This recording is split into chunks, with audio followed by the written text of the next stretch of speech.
Para encerrar, vamos falar de Argentina. Deixa eu só ver aqui onde está o camarada Guilherme, já vem. Quero falar de Argentina. Ontem houve manifestações enormes e uma repressão muito violenta à manifestação dos aposentados e aposentadas, aos quais se somaram as torcidas de futebol argentinas. A gente assistiu um pouco desse processo aqui no Brasil em outros momentos, né, das torcidas organizadas irem para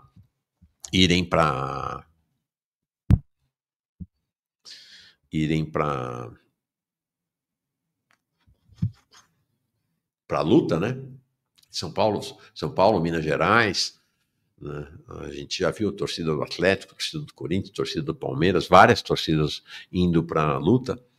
Lá na Argentina foi uma união grande, muitos membros das torcidas, das íntias, né, argentinas, com os aposentados e aposentadas indo para a rua para protestar contra a reforma da Previdência. Segurei que eu já conto o que é esta reforma, tá?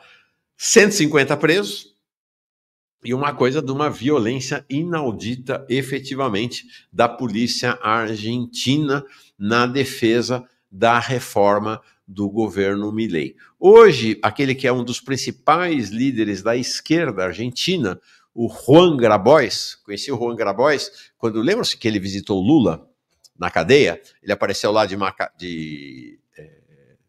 casaco de couro e de rabo de cavalo, levando uma mensagem do Papa Francisco, e aí a mídia progressista, uma parte da mídia progressista, a mídia liberal, tal, disse que era cascata, que ele não era o enviado do Papa, foi uma maior confusão.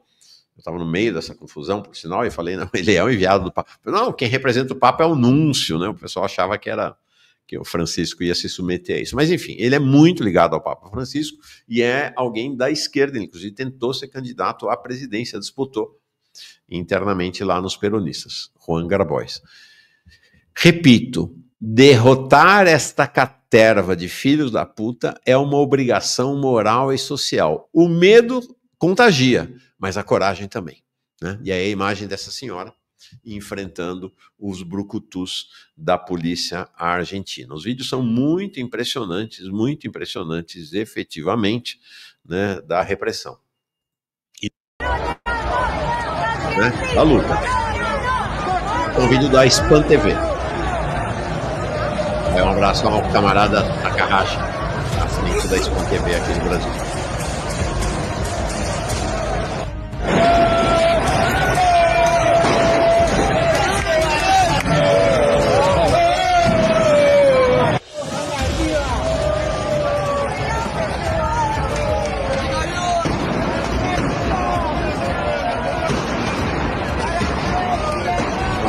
Muito, olha aqui essa outra cena.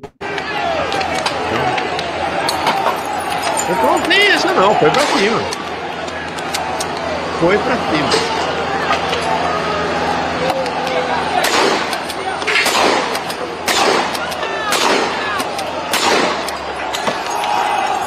O cara tirando, não tem conversa não.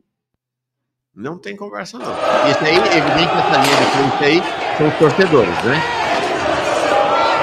São os torcedores respondendo com pedrada. Sabe, lembra o que lembra isso muito? Gaza, né? Ou melhor, Cisjordânia, sobretudo, né? Cisjordânia ocupada. A Cisjordânia ocupada. Esta aqui é uma das cenas que marcou ontem lá. Tem duas cenas. Uma eu não vou nem mostrar, não dá. Né? Como outro dia teve... Anteontem, vi uma imagem, um vídeo de um PM numa desocupação em São Paulo dando um tiro a queima-roupa numa pessoa, não dá para mostrar aqui. Né? Lá ontem teve um jornalista argentino, um fotógrafo, que levou um tiro na cabeça, mas assim, o policial também a 2 metros dele. E essa senhora, né, aposentada, que chegou lá para falar, olha lá, ela chega para falar com os policiais e leva uma... Olha lá, baixa com... Ela desmaiou, inclusive. Tá bem, né? Aparentemente tá bem. Levou uma cacetada, levou aquela vara lá na cabeça. Chocante. Né? Chocante. E isto tudo foi combinado com a violência na Câmara dos deputados e deputadas da Argentina também. A polícia entrou na Câmara para arrancar deputados, para não dar quórum, para não votar, porque se desse quórum, provavelmente a reforma seria derrotada. ¡Había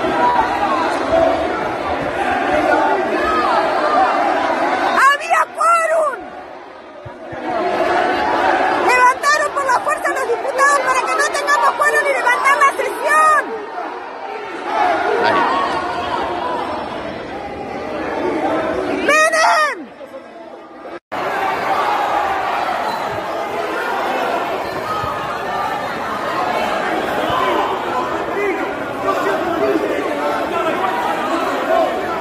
Foi um negócio chocante, realmente. Chocante. Eles botaram a polícia dentro da Câmara para retirar deputado, para não dar quórum, para começar a sessão, quando na verdade tinha quórum. E a coisa foi noite adentro. Isso aqui é depois de meia-noite, inclusive. Continuou, apesar das prisões e da repressão.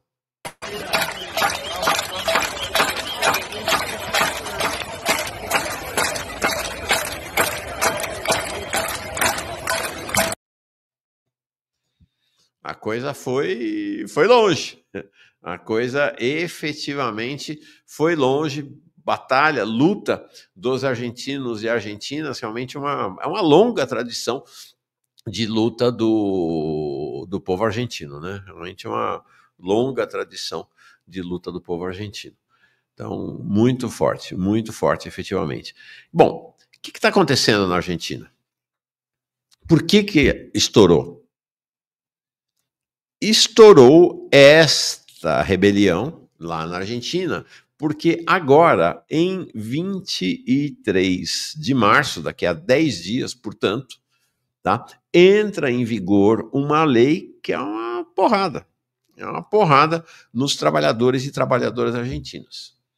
Então, mas tem a ver com as reformas brasileiras aqui, tá? Aqui no Brasil, vamos lembrar, a última reforma, a última não, a mais recente, né? Porque vem outra à frente.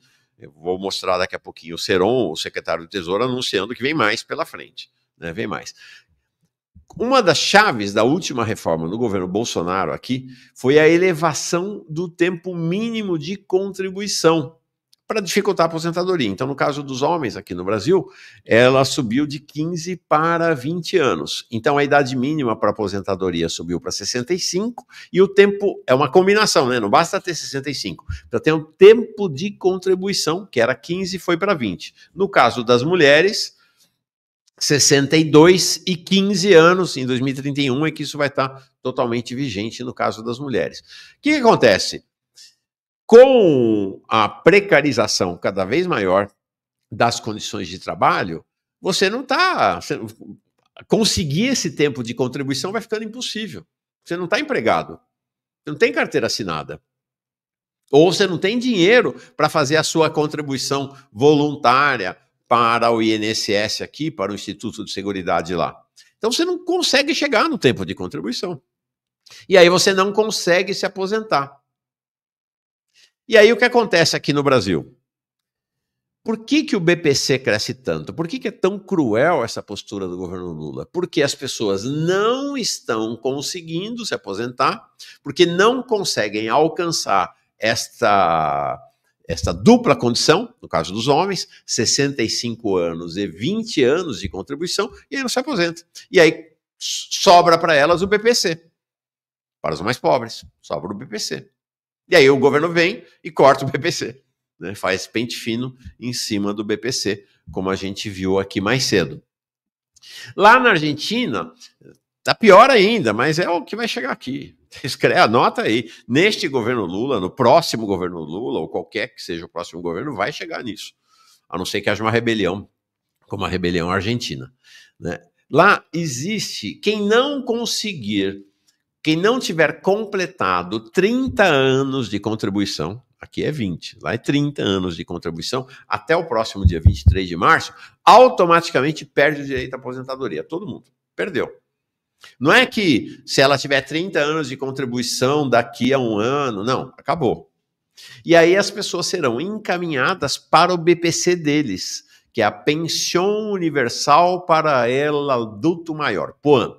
Pensão Universal para o Adulto Maior, para os velhos, né?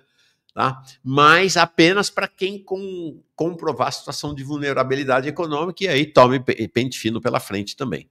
Tá? Então, do ponto de vista da idade, eles estão na frente. No ponto de vista do ataque aos mais vulneráveis, o governo Lula está mais na frente, né? Porque ele, né, essa lógica aqui que é empurrar as pessoas para fora da aposentadoria para o BPC, aí chega lá no BPC e corta, faz pente fino para tirar as pessoas, para cortar as pessoas. É o que vai acabar acontecendo lá. Não duvido que daqui a pouco o Haddad esteja mandando uma equipe de técnicos lá para a Argentina para ensinar como é que faz como é que chama? Pente fino no BPC deles lá. Qual é a diferença lá e aqui? A diferença aqui é que aqui é um neoliberalismo progressista. Você tem um presidente da República que é conhecido como o pai dos pobres, que tem a trajetória que o Lula tem um partido que foi de esquerda. Então você vai conseguindo construir essas reformas com pouca coerção, basicamente por consenso.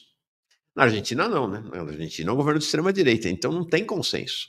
É só coerção, é pancadaria, que é o que está acontecendo lá. É a diferença, esse é um bom exemplo da diferença entre o neoliberalismo progressista e o neoliberalismo autoritário, o neoliberalismo da direita ou da extrema-direita. Tá? E aí, o Haddad, eu fico incrível com isso, né? O Haddad foi lá, nós mostramos aqui, né? No Flow, e elogiou a política econômica do Milei, disse que está torcendo para dar certo a política econômica do Milei. Mentira! Não, mentira nada, deixa eu mostrar aqui. Eita, com sucesso, com uma política que é o meio que diferente, o contrário do que a gente está fazendo aqui. Se der certo, é esquisito pra gente, não é? Não, primeiro que eu torço para dar, porque... Eu também. Não, porque pelo seguinte, se a Argentina fosse na Ásia, eu estaria torcendo para dar. Uhum. Mas sendo nosso vizinho, eu estou torcendo mais para dar. Até porque nós temos um comércio que está muito prejudicado pela situação da Argentina. Sim. Um comércio bilateral. Uhum. Então eu torço para dar. 2, gostaria que desse certo sem o custo social que está sendo imposto à população? Sim. Preferia que fosse um... É possível? Seria possível? Bom, aí eu não estou lá, no manche. Eu preferia que fosse sem o custo social? Preferia, mas se é com custo social, paciência, né? Paciência, fazer o quê, né? Vai com custo social assim mesmo. Então tá aí, né? 3 dias antes, um pouco mais, né? Acho que 5 dias antes disso que está acontecendo na Argentina, o Haddad está lá elogiando não, né? Torcendo pelo sucesso do programa do Milei, que, gente, não tem tanta diferença assim, não vamos dizer. As situações são muito diferentes, né?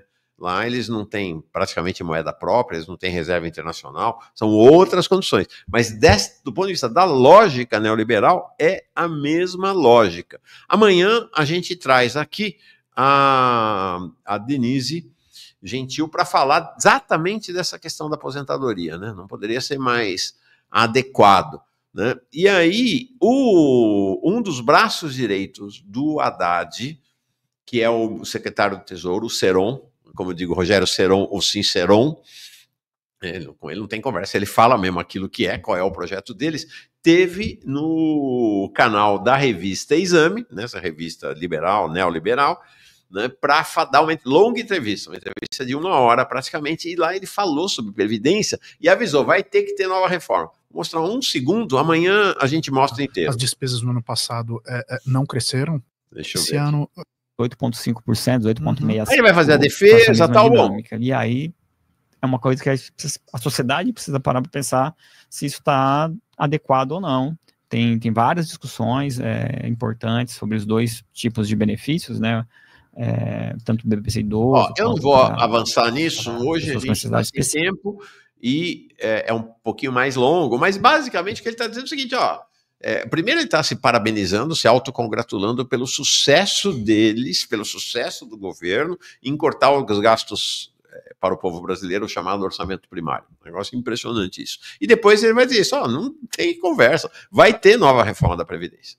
Essa idade, ele vai dizer, as pessoas estão vivendo mais. Então, essa idade atual de 65 anos vai acabar, gente. Eles vão jogar para 70. Só vai se aposentar no Brasil quem estiver morto. Esta é a realidade.